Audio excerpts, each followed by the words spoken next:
Manusia Halilintar, bagian 3, jilid 5, lanjutan. Terima kasih, saya memang sudah menduga Ki Dukun mau menolong. Karena itu, sebelumnya saya sudah menyiapkan sebuah kereta untuk menjemput Ki Dukun. Paling lambat petang nanti penjemput itu sudah sampai di sini. Sebetulnya, sama-sama berangkat dengan Den Ayu saat ini aku tidak keberatan. Tapi tak jadi apa kalau Den Ayu memang sudah mengatur begitu, kata Ki Dukun. Dari dalam sebuah tas kain yang dibawanya, Den Ayu Tambakbwita mengeluarkan sebuah kantong kulit kecil. Ketika kantong itu diletakkan di atas meja, terdengar suara berdering, tanda berisi uang. Itu sebagian dari imbalan yang saya janjikan. Sisanya akan Ki Dukun terima setelah sampai di Losari, lalu ada tambahan istimewa jika Pati Rono bisa disembuhkan. Sebetulnya yang ada dalam kantong itu sudah lebih dari cukup, Den Ayu. Tambahannya tidak perlu berupa harta atau uang. Maksud Ki Dukun? Tanya Tambakbwita pula. Setelah ditinggal Raden Mas Rono Wikulo dan hidup sendirian bertahun-tahun, apakah Den Ayu tidak mempunyai keinginan untuk mencari pengganti suami yang hilang itu? Pertanyaan Ki Dukun Tambakreso itu membuat wajah Den Ayu Tambakbwita menjadi kemerah-merahan. Apalagi ketika didengarnya si orang tua berkata, nama kita sama. Aku Tambakreso, di situ Tambakbwita. Mungkin ini satu kecocokan yang ditakdirkan Tuhan? Ki Dukun, kata Tambakbwita dengan suara bergetar. Dia tak berani memandang kedua mata orang di hadapannya itu. Karena setiap dia bertemu pandang, ada sesuatu kekuatan yang membuatnya bergetar disertai hawa aneh menjalari tubuhnya. Kalau Ki Dukun tidak keberatan, hal-hal lain bisa kita bicarakan lain kali saja. Saya mohon diri, kedatangan Ki Dukun saya nantikan di Losari. Lalu Tambakbwita berdiri dan melangkah cepat-cepat menuju kereta. Ki Dukun Tambakreso mengantarkannya sampai di tangga sambil mengulum senyum. Perempuan satu ini harus dapat olehku. Tak pernah ada yang begitu besar daya tariknya, membuatku sampai-sampai keringatan. Jilid 6. Di dalam kamar yang besar, mewah, serta harum itu ada 4 orang. Pertama Ki Dukun Tambakreso, lalu Raden Ayu Tambakbwita bersama Tapak Lodra.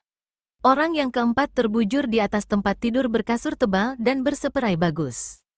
Orang ini adalah Pati Rono, putra Tambakbwita yang berada dalam keadaan sakit. Wajahnya, kedua tangannya yang tersembul di atas selimut, pucat pasi seperti tiada berdarah.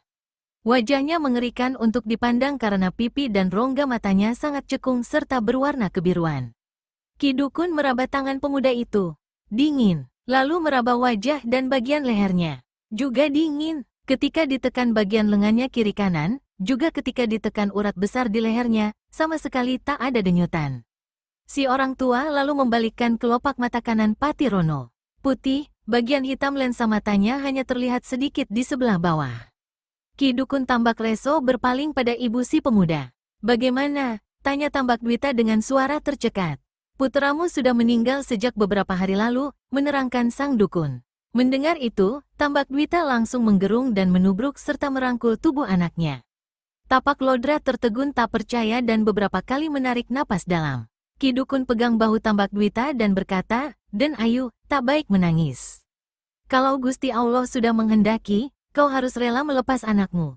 Ada satu hal yang mengherankan Ki Dukun, terdengar Tapak Lodra berucap. Jika memang Raden Pati meninggal sejak beberapa hari lalu, mengapa jenazahnya tidak menebar bau? Ki Dukun berpaling pada pembantu dan kepala pengawal rumah tangga almarhum Raden Mas Rono Wikulo itu. Pertanyaan Tapak Lodra sebenarnya wajar-wajar saja, namun sang dukun merasakan seperti hendak memojokkannya. Sejak semula memang dia tidak suka pada orang ini. Dan Ki Dukun sendiri, dari pandangan mata Tapak Lodra, dia memaklumi kalau lelaki itu pun tidak menyukainya. Dengan suara tenang, Ki Dukun menjawab pertanyaan Tapak Lodra tadi. Ini justru satu keajaiban yang hanya Gusti Allah yang mampu menjawabnya, katanya. Lalu dia menyambung, bukan mustahil segala macam obat yang telah diberikan sebelumnya membuat tubuh kasarnya mampu bertahan begini rupa. Tidak, tidak, anakku tidak boleh mati, Pati anakku, kau tidak boleh mati, terdengar raungan Raden Ayu Tambakbwita yang saat itu masih merangkuli tubuh putranya sambil menangis dan meraung tiada henti. Raden Ayu, sudahlah. Kau dan kita semua harus pasrah menghadapi kenyataan ini, ujar Tapak Lodra. Tidak, Kek, Pati tidak boleh mati. Pintu kamar tiba-tiba terbuka. Seorang gadis berpakaian serba kuning, berwajah cantik sekali, masuk. Dia cepat menanggapi apa yang tengah terjadi. Langsung saja dia melompat ke tepi ranjang, memeluk tubuh Patirono dan ikut menangis keras. Kakak, Mas Pati, jangan pergi, Mas. Ternyata gadis itu adalah Putri Tambakdwita, adik perempuan Patirono. Suasana dalam ruangan itu jadi tambah mencekam. Tiba-tiba Raden Ayu Tambakdwita hentikan tangisnya dan berpaling menghadapi Ki Dukun Tambakreso. Ki Dukun, bagaimana sekarang? Kau bisa menghidupkan putraku? Kau harus bisa, itu janjimu. Tambakdwita berteriak seraya memukuli dada Ki Dukun. Orang tua ini pegang pergelangan tangan perempuan itu lalu berkata, tenang dan Ayu. Tenang, aku tak pernah berjanji, tapi aku akan mencoba. Semua tergantung kekuasaan Tuhan. Untuk itu, aku minta semua orang meninggalkan kamar ini. Termasuk Den Ayu. Aku akan memulai pekerjaan. Tidak, aku dan ibu harus menemani Mas Pati di sini. Yang berteriak adalah gadis berpakaian kuning, Putri Tambakdwita yang bernama Tambaksari. Ki Dukun menatap wajah sang dara beberapa ketika. Ah, gadis ini cantik sekali. Ibunya tentu secantik ini di masa mudanya, membatin Ki Dukun. Lalu dia berpaling pada Tambakdwita dan anggukkan kepala. Melihat isyarat ini, Tambakdwita menoleh pada putrinya, memegang lengan gadis itu, lalu mengajaknya melangkah menuju ke pintu mengikuti tapak Lodra.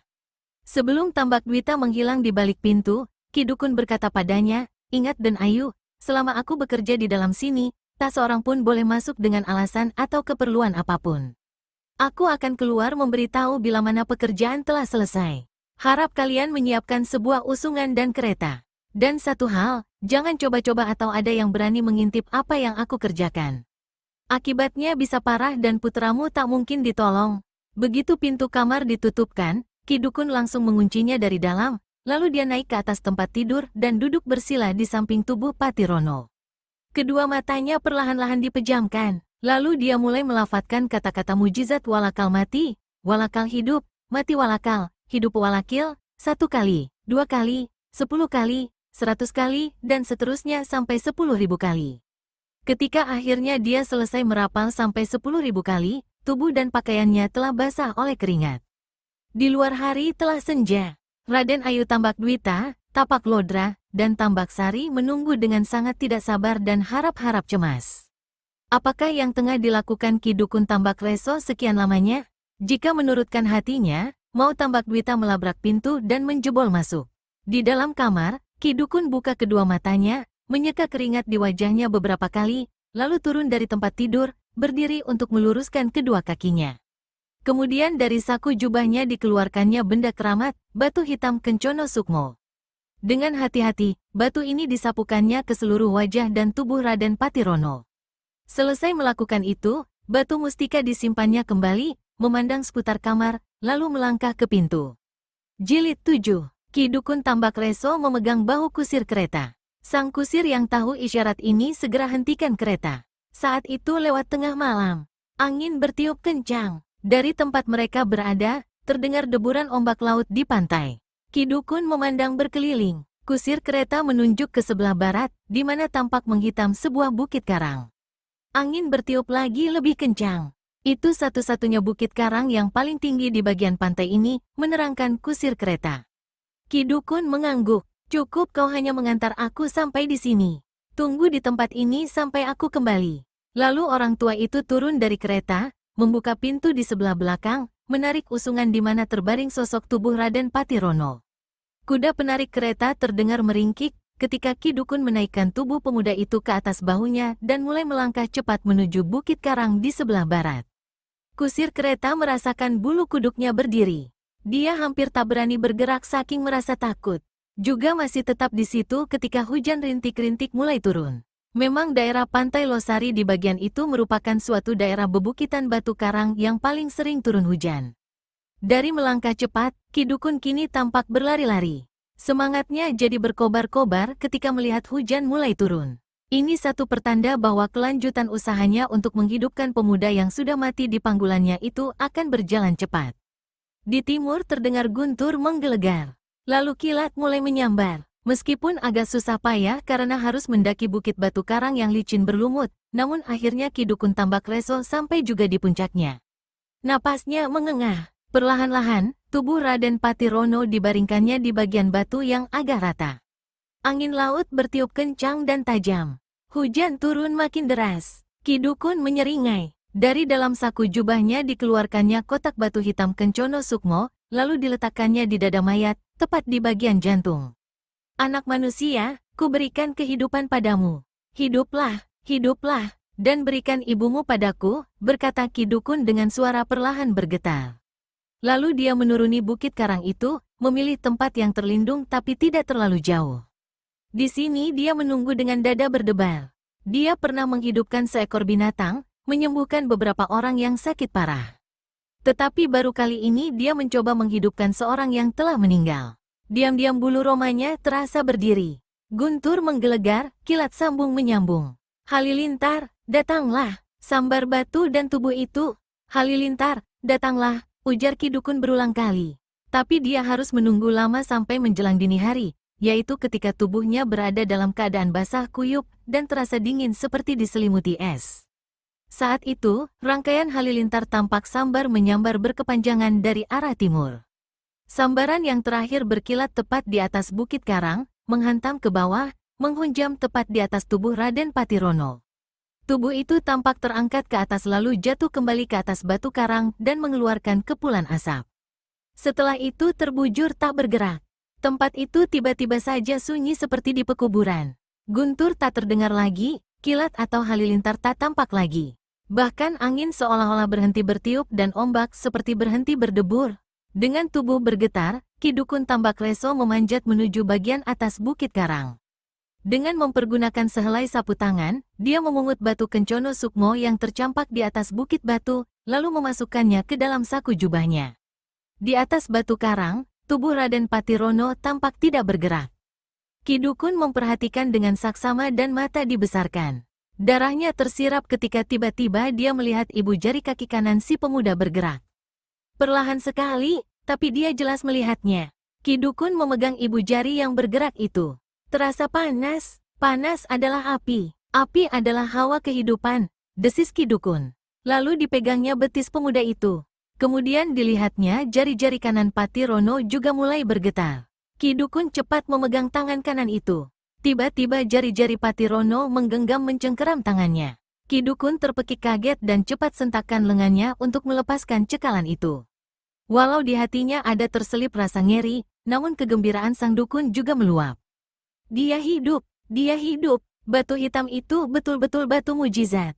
Gusti Allah Maha Besar. Untuk memastikan bahwa Patirono benar-benar sudah hidup kembali, Ki Dukun membungkuk dan dekatkan telinga kanannya ke dada Patirono. Lamat-lamat dia mendengar ada suara yang memukul-mukul di dasar dada itu. Itulah suara degupan jantung, luar biasa. Aku sendiri hampir tak percaya, ujar Ki Dukun dalam hati.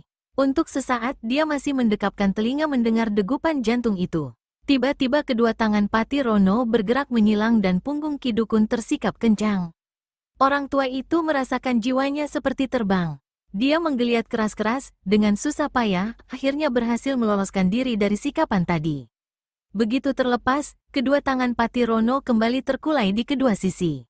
Sebelum kekuatannya pulih, aku harus cepat membawanya ke Losari, pikir Ki Dukun. Lalu tubuh pemuda itu dipanggulnya di bahu kanan. Dalam perjalanan menuruni bukit karang menuju di mana kereta menunggu, Ki Dukun selalu bersikap waspada. Bukan mustahil mayat yang barusan hidup kembali itu tiba-tiba saja bergerak mencekiknya. Kereta pembawa Patirono itu sampai di Losari menjelang senja, disambut oleh Tapak Lodra, Tambak Dwita, puterinya, dan beberapa pelayan. Ketika usungan diturunkan dari kereta oleh Kusir dan Tapak Lodra, kuda penarik kereta tiba-tiba mengangkat kedua kaki depannya dan meringkik keras, membuat semua orang tercekat. Ketika melewati ruangan tengah rumah besar, mendadak terdengar suara mengeong keras. Seekor kucing putih belang hitam melompat dari balik tirai, berusaha lari ke arah usungan. Belang, belang, jangan berisik. Tambak Sari cepat mendukung binatang peliharaannya itu. Dalam dukungan si gadis, kucing ini terus mengeong. Kedua matanya memandang tak berkesip ke arah tubuh Patirono di atas usungan. Sikapnya garang sekali. Heran, tak biasanya kau seperti ini, belang. Untuk kesekian kalinya si belang mengeong, menggeliat lalu menghambur dari arah gendongan Tambak Sari. Dengan sangat hati-hati, tubuh Patirono dibaringkan di atas tempat tidur bertilam indah. Sang ibu duduk di kiri tempat tidur. Yang lain-lain tegak berkeliling. Sambil duduk, Tambak Dwita tidak hentinya mengusap wajah dan memijiti tangan anaknya. Dia ingin agar anaknya itu segera bangun agar dia melihat kenyataan bahwa Patirono benar-benar hidup. Selagi dia memegang-megang tangan putranya, tiba-tiba tangan itu bergerak. Tambak Dwita terpekik. 5 jari tangan Patirono mencengkeram lengannya. Kuat dan sulit dilepaskan. Tenang saja dan ayu. Jangan dipaksakan untuk menarik tanganmu. Ada kalanya kehidupan mendatangkan kerinduan. Putramu tentu sangat rindu padamu. Itu sebabnya tanganmu dipegangnya erat-erat. Kata-kata itu diucapkan oleh Ki Dukun Tambak Reso, walau diam-diam hati kecilnya merasa khawatir kalau cekalan yang keras itu tidak bisa dilepaskan. Lihat, kedua mata Raden Pati membuka, berseru kusir kereta yang sampai saat itu masih ikut berada dalam kamar. Semua orang memandang, memperhatikan. Astaga, memang betul. Sepasang mata pemuda itu tampak terbuka perlahan-lahan. Mula-mula tampak bagian mata yang berwarna putih. Menyusul bagian bola mata yang berwarna hitam kecoklatan. Tidak, ternyata bola mata yang seharusnya berwarna hitam kecoklatan itu kini tampak memiliki warna kelabu. Tapak Lodra tidak sengaja saling berpandangan dengan Tambak Sari. Jelas kelihatan bayangan rasa ngeri pada wajah gadis ini. Memang memperhatikan dua mata yang terbuka nyalang, tidak berkesip, dan berwarna aneh, serta membersihkan sinar dingin itu terasa adanya keangkeran. Dua bola mata itu bergerak sedikit, memandang ke arah Tambak Dwita, lalu menyeruak senyum di wajah yang mulai kemerahan itu. Bagi Tapak Lodra, senyum itu lebih merupakan sebuah seringai yang mengerikan. Pati anakku, seru Tambak Dwita, kau tersenyum padaku, Pati. Jadi kau benar-benar kembali, kau benar-benar hidup lagi, Gusti Allah terima kasih. Terima kasih. Air mata tampak berlinangan di kedua mata perempuan itu. Tangan kanan anaknya didekatkannya ke wajahnya dan diciumnya berulang-ulang. Ibu, aku haus. Mulut Patirono terbuka dan suara minta minum terdengar diucapkannya. Tambak Dwita dan puterinya tersenyum. Sang ibu usut air mata yang berderai di pipinya. Lalu terdengar lagi suara sang putera. Aku juga lapar, Bu. Tambak Dwita peluk dan ciumi wajah putranya. Kau boleh minta apa saja, Pati. Pasti akan ibu berikan. Perempuan itu ciumi lagi wajah anaknya berulang-ulang. Lalu dia bangkit dari tempat tidur, memegang lengan puterinya. Ibu dan anak ini meninggalkan kamar untuk mengambilkan sendiri air serta makanan yang diminta Patirono. Patirono memandang dengan matanya yang kelabu satu persatu pada kusir kereta, Tapak Lodra, dan Ki Dukun Tambak Reso. Pandangan mata yang aneh dan terasa angker ini membuat ketiga yang dipandang jadi merasa tidak enak. Kusir kereta segera tinggalkan kamar. Tapak Lodra menyusul hendak beranjak, namun Ki Dukun bergerak lebih dulu. Terpaksa Tapak Lodra tetap berada dalam kamar, karena meninggalkan putra majikannya seorang diri di tempat itu kurang sopan dirasakannya. Untuk menghilangkan kegelisahan akibat pandangan mata Patirono, Tapak Lodra pergi membuka jendela kamar. Ketika dia hendak menyingkapkan tirai jendela, terdengar suara mengeong keras. Sesuatu melompat ke samping jendela. Ternyata si belang. Binatang ini siap untuk melompat masuk. Tapi Tapak Lodra cepat mencegah dan mengusirnya. Aneh sekali sikap kucing itu, kata Tapak Lodra dalam hati. Apa sebenarnya yang dilihat binatang itu? Tapak Lodra berpaling ke arah tempat tidur. Ternyata Patirono masih menyorotinya dengan pandangan seperti tadi. Dingin angker seperti hendak menembus jantungnya.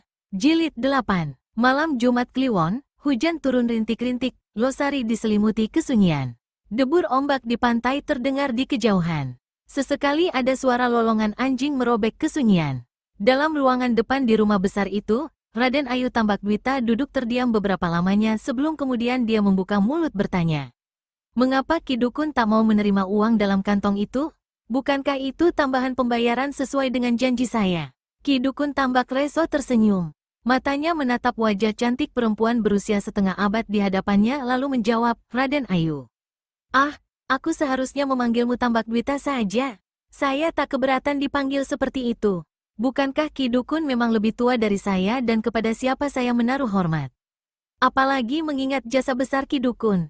Dengar, Tambak Dwita, aku memang tidak mau menerima pemberianmu itu. Bahkan, uang yang kau berikan sebelumnya mungkin akan ku kembalikan.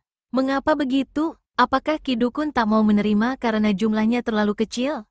Saya bersedia menambahkan. Ki Dukun menggeleng. Malam itu, tidak seperti biasanya dia tidak lagi mengenakan jubah putih, melainkan sehelai baju biru dan celana hitam serta sebuah belangkon di atas kepalanya. Dengan pakaian itu, dia tampak lebih gagah dan lebih muda. Terus terang, bukan uang itu yang aku inginkan, tambak Dwita. Aku menginginkan dirimu. Aku memintamu menjadi istriku. Sudah beberapa hari lalu hal itu kusampaikan padamu. Beri saya waktu 1-2 minggu lagi untuk mengambil keputusan, Ki Dukun. Saya harus bicara dengan tua-tua keluarga. Di samping itu, aku perlu memberitahu putra saya. Pati Rono sejak beberapa hari ini selalu mengunci diri di kamarnya. Dia menekuni buku-buku silat dan kesaktian, berjilid-jilid banyaknya. Makanan yang disampaikan pembantu hanya disentuhnya sedikit saja. Dia lebih banyak menengok minuman keras. Ada satu hal saya lihat pada dirinya. Satu hal yang dulu tidak ada. Anak itu membawa sikap dan sifat aneh. Pandangan matanya terasa angker, tapi menyembunyikan kekosongan jiwa. Sikap acuh diperlihatkannya pada orang-orang di sekitarnya. Tapi sebagai ibu, di balik keacuhan itu saya merasa ada sesuatu yang disimpannya. Sesuatu yang terasa mengerikan. Tambak Dwita, sebaiknya saat ini kita tidak membicarakan soal putramu itu. Dia sudah kembali padamu, sembuh dan hidup. Betul Ki Dukun, tapi putra saya yang kembali ini saya rasa bukan putra saya yang dulu. Bagaimana kau bisa berkata begitu, tambak Dwita? Pati Rono yang kini hidup adalah putramu yang dulu juga. Sama sekali tidak ada bedanya. Tubuh kasarnya memang tidak ada beda, Ki Dukun. Tapi jiwa dan perasaannya ada kelainan. Dan itu terpancar pada sepasang matanya yang membersihkan hawa aneh. Dia seolah-olah bukan berada di tengah keluarga sendiri. Seolah-olah berada di satu alam yang sama sekali lain. Dan alam ini saya rasakan sangat mengerikan. Saya takut, Ki Dukun. Tak ada yang harus ditakutkan, tambak Dwita. Apalagi selama aku berada di dekatmu seperti saat ini. Kau belum menjawab. Kau belum memberi putusan tentang permintaanku. Saya bilang beri saya waktu 2 atau 3 minggu, sahut Raden Ayu tambak Dwita. 1 atau 2 minggu bisa berarti jadi 3 minggu. Aku tak bisa menunggu selama itu. Aku ingin memilikimu lebih cepat dari itu. Bahkan malam ini, Ki Dukun memegang tangan perempuan itu. Tambak Dwita berusaha menarik lengannya, tapi ada hawa aneh menjalari lengannya, terus ke dada dan sekujur tubuhnya. Dia merasa sesuatu yang menggairahkan. Ditatapnya wajah Ki Dukun. Wajah itu tampak begitu gagah, agung, dan tersenyum padanya. Aku ingin tidur bersamamu malam ini, tambak Dwita. Kau mau bukan? Perempuan itu tak menjawab. Dia hanya menundukkan kepala, tak kuasa memandang tatapan Ki Dukun. Melihat ini, Ki Dukun berdiri dari kursinya, tegak di samping tambak Dwita lalu membungkukkan kepala hendak mencium tengkuk perempuan itu. Namun sebelum ciumannya sampai, tiba-tiba terdengar suara nyongan kucing keras dan mengejutkan. Ki Dukun terkesiap. Tambak Dwita tersentak kaget dengan muka pucat. Ada rasa tak enak dalam diri kedua orang itu. Ki Dukun memandang ke arah jendela. Samar-samar, lewat kain tirai jendela dia melihat ada seseorang tegak di luar sana, memperhatikan ke dalam. Ketika Ki Dukun hendak mendatangi, orang itu cepat bergerak pergi dan menghilang. Malam sudah larut, sebaiknya Ki Dukun pulang dulu ke rumah tempat menginap, berkata tambak Dwita. Suaranya terhenti ketika kembali terdengar suara ngeongan kucing. Suara itu datang dari arah kamar di tingkat atas. Dan kamar di tingkat atas adalah kamar tidur Pati Rono. Ki Dukun diam sesaat. Mantranya tadi sudah hampir mengena kalau tidak terganggu oleh suara ngeongan kucing celaka itu. Baiklah, aku akan pergi, tambak Dwita. Tapi besok aku akan datang lagi kemari. Dan saat itu aku ingin kau sudah bisa memberikan jawaban. Janda kaya itu tidak menjawab. Dia melangkah ke pintu depan dan membukakannya untuk Ki Dukun. Seekor kuda tertambat dekat pintu pekarangan. Itulah kuda tunggangan milik Ki Dukun. Ketika orang tua ini tengah melangkah ke arah kudanya, tiba-tiba sebuah benda melayang di udara dan jatuh tepat dekat kakinya. Ki Dukun memandang ke bawah. Benda yang jatuh itu ternyata adalah seekor kucing putih berbelang hitam. Si belang, kucing kesayangan Tambak Sari. Binatang ini tidak bergerak ataupun mengeluarkan suara. Kepalanya terkulai tanda lehernya patah. Ki Dukun mendongak ke atas, ke arah kamar di tingkat atas bangunan rumah besar. Dia melihat jendela kamar di tingkat atas itu terbuka dan ada nyala lampu di atas sana. Dia merasa yakin kucing yang mati itu dilemparkan dari kamar itu. Ki Dukun putar tubuhnya, meneruskan langkah ke arah tempat kudanya tertambat. Sesaat ketika dia hendak menaiki binatang itu, Satu tangan yang dingin tiba-tiba memegang pundak kanannya. Ki Dukun terkejut dan menoleh. Dia berhadap-hadapan dengan tapak Lodra. Ada apa? Tanya Ki Dukun dengan suara garang. Dia tidak suka dipegang seperti itu dan dia sejak lama tidak senang terhadap pengawal rumah kediaman Tambak Dwita ini. Aku hanya ingin memberikan nasihat padamu, Ki Dukun. Majikanku seorang janda. Tidak pantas kalau kau mengunjunginya sampai larut malam begini. Ki Dukun menyeringai. Dia kibaskan tangan tapak Lodra dan menjawab, soal hubunganku dengan majikanmu bukan urusanmu. Sebagai pembantu, kau tidak layak mencampurinya. Dan aku tidak butuh segala macam nasihat. Aku tahu siapa kau sebenarnya, Ki Dukun. Lebih dari itu, aku tahu apa yang ada dalam benak serta hatimu. Aku tidak suka padamu, kau bukan pemilik rumah ini. Jadi tidak pada tempatnya mengatakan suka atau tidak. Dan satu hal harus kau ketahui, tapak Lodra. Aku pun tidak suka padamu.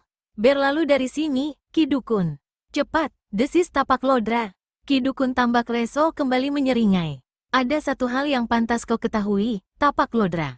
Bagiku mudah menyembuhkan dan menghidupkan seseorang. Tapi lebih mudah lagi membuat seseorang sakit atau menemui ajalnya. Ingat hal itu baik-baik, tapak Lodra.